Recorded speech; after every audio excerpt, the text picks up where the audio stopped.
he still is. I see him at the track, and So, what is Brian like to work with? Brian's a great guy. He's out of Louisiana, and he actually started Brian. We were in Daytona one time, and he came. Oh, I know.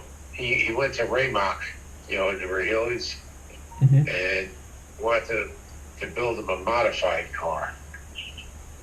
And then he came to Daytona, and he would just hang out, and he was part of the crew.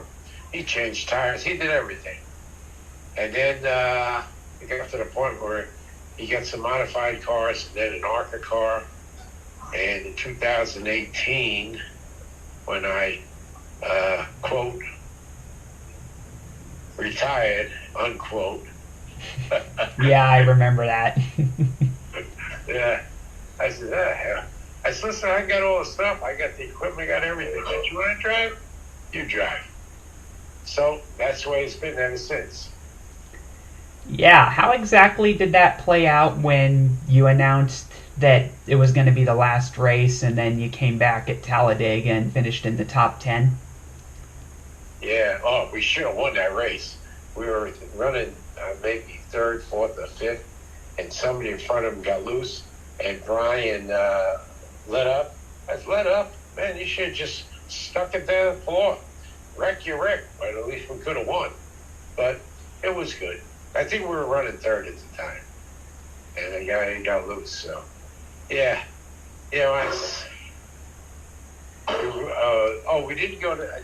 Let me see. Yeah, we went to Daytona, then we didn't go to Pocono, and I said, okay, enough's enough. Let's go to Talladega, and we've been running Talladega and Daytona and Pocono, and during COVID, we went to Atlanta, Kansas. We drove out to Kansas, and we had a Friday night race and a Saturday morning race. And it was weird. There was nobody allowed in the track except people working on the trucks, some officials, and that was it. We had to make like 4 different. You had to register the night before, and you went to the first stop, and you put your name in, you're on the list, go to the next stop, and they ask something else. And that's when everybody had COVID. Yeah. And there was nobody in the track. It was, you had that big casino out there. It was closed. And there's nobody in the stands. And very little people on pit road. So, but if you want to cross from, if you went into Kansas City, Missouri, and went over the bridge, the place was like a ghost town. But in Kansas, where the track was, there were restaurants open, there's some businesses open.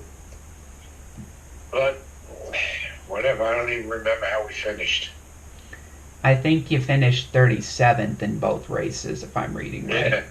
Yeah, one race, we go to start, and the starter is bad. So, and that's when we switched to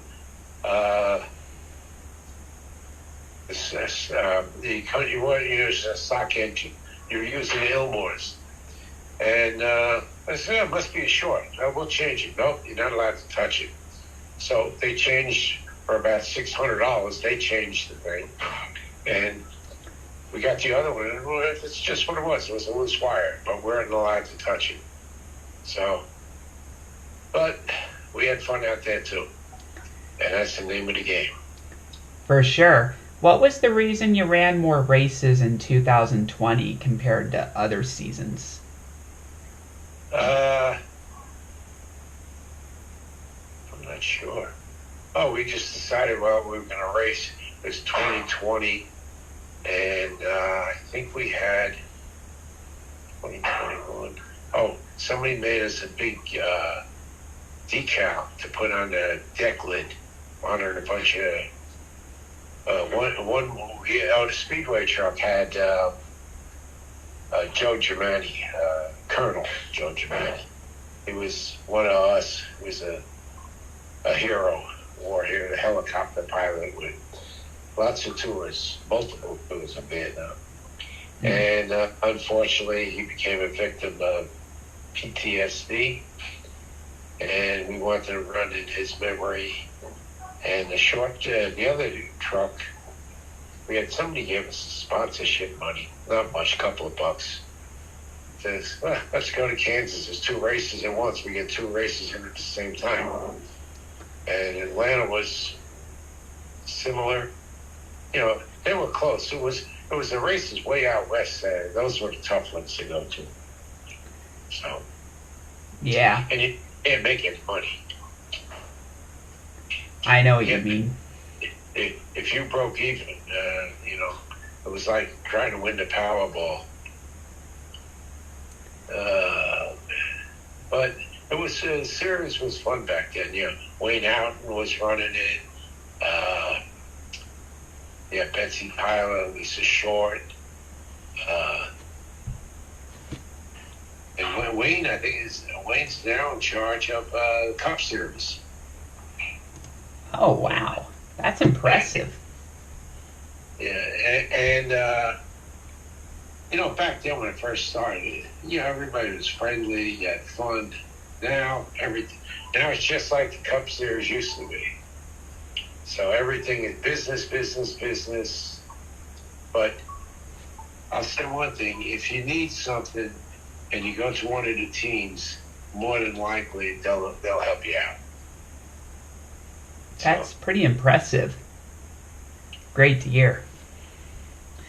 So, what exactly do you do for the fire department regarding your race team? Do you host outside the track events as well, or is it just the truck? No, it's just the truck. We used to go to a couple of parties. We went to a big show in Baltimore, and we went to a fire convention out in Indianapolis, where the Colts play, not too far from the Speedway. And, you know, mainly we sell stuff on the internet. We're not knocking anybody dead, by the way. we had masks, and we had T-shirts, stuff like that. And whatever we sold, we gave to the Widows Fund. You know, we didn't take out what it cost us or anything else. Oh, we sold the hats. The hats happen to be nice. Those were a lot of people like the hats. And we just gave the money to the Widows Fund. We sent them a check in honor of somebody, in honor of somebody's service or birthday or anniversary or something. That's great to hear. Do you still sell the caps and the masks? Yeah, they're still on there. Ah, great to hear. Go on there. It should be on there anyways. Yeah, I'm just looking at it right now. That looks really cool. That's a great hat. Great hat. Send me your email address. I'll send you a hat. Yeah, that'd be great. Not email. Regular mail. Text me or send me an email and put on there that's me, because I get, without exaggeration, over 300 emails a day, of which maybe 1 or 2 are important. Because I got FDNY Racing, then I got JHR Construction, and then I got my own account. And I don't know what but all my good friends, Nikki Haley, Ron DeSantis, Donald Trump, Joe Biden, all my good friends are sending me messages 13 times a day to send them money. Yeah, I know what you mean. Yeah, it's the kind of time we're in. But yeah, I'll send you I'll send a note through the mail requesting a hat, because that's a really good looking hat, and I'll wear it to support you all. Okay, where are you? You're not in Colorado now, are you? Were you? No, I'm in Phoenix, Arizona. And when you send me one, can you autograph it for me, please? You want me to ruin the hat by signing it? I'll send it. I'm only kidding. Yeah, I'll wear it. Just make sure it's as good a Sharpie as it can be, when you sign it. Oh, yeah. What color you want? Blue, black, red? I'll sign it. Meanwhile, somebody came up to us in Daytona, and he said, comes up to, we originally had a die-cast truck. Mm-hmm. And he says, where the hell did you find that? He says, he either bought it online or something. We originally, in 2001, we wanted to sell them to give, a lot of money to the Widows Fund. So we call a guy up, and we want some trucks. All right. Minimum order is 5,000. Yeah, okay, yeah, whatever. You see, you're talking on the phone. I'm not paying attention. I get a phone call. This is Navajo Freight. The blue-eyed Indian, coast to coast. Mm-hmm. He got a delivery for you.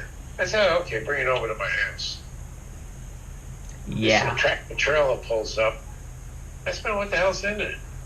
He said, I don't know. You ordered something. I says, how many of those? The whole truck is yours. Oh, you got to be kidding me. I called my friends up. You got to come over here and help me unload this truck. So people would order, all the different fire departments and charity needed it. We would send them a whole case. That's impressive. Then after we sent somebody away, we sold a lot of them. That's the year we made most of the money. And then people wanted trucks. I said, we got none left. I don't know what happened to them all, but we gave them all away instead of selling them all. But whatever.